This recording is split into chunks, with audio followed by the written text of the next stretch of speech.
महाराष्ट्र के उप मुख्यमंत्री अजीत पवार ने एक बड़ा ऐलान कर दिया है। बता दें कि उन्होंने दावा किया है कि बंटवारे के बाद अपने चाचा और एनसीपी के संस्थापक शरद पवार की छाया से दूर एनसीपी की कमान संभालना एक बड़ी जिम्मेदारी है।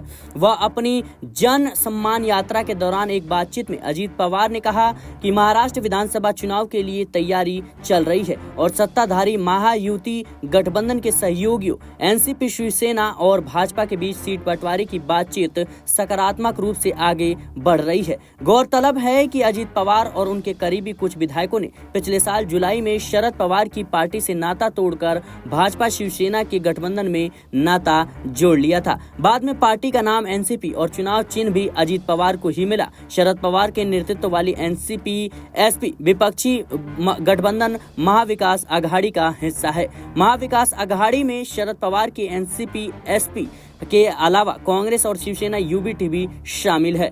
वहीं बात करें कि जब उनसे पूछा गया कि क्या आप शरद पवार से मिलेंगे, यानी शरद पवार से हाथ मिलाएंगे। बता दें कि बारामती लोकसभा चुनाव में सुप्रिया सुले और उनकी पत्नी सुनेत्रा के बीच हुई लड़ाई के संबंध में जिस गलती का उन्होंने जिक्र किया वह राजनीतिक थी या व्यक्तिगत, इस पर उन्होंने कहा, गलती के बारे में बोलने में कुछ भी जानबूझकर नहीं होता। मैं अपने मन का मालिक हूँ, मैं अपनी बात कहता हूँ, मैं एक सीधा साधा व्यक्ति हूँ। उन्होंने पवार परिवार में फूट एनसीपी के टूटने के कारण पर बोलने से इनकार कर दिया। शरद पवार के साथ फिर से जुड़ने की संभावनाओं के बारे में पूछे जाने पर उप मुख्यमंत्री अजीत पवार ने कहा, मैं सिर्फ महाराष्ट्र के लिए अपने काम और विजन के बारे में बात करूंगा। हम लोगों से कहेंगे कि वे हमें फिर से मौका दें ताकि हम राज्य के लिए अधिक से अधिक धन ला सके। विपक्ष हमेशा नकारात्मक रहता है। बता दें कि जिस तरीके से महाराष्ट्र विधानसभा चुनाव से पहले राजनीति गर्मा गई है, माना यही जा रहा है कि अजीत पवार को अगर सम्मानजनक सीट नहीं मिली तो वो फिर से शरद पवार के साथ मिल सकते हैं।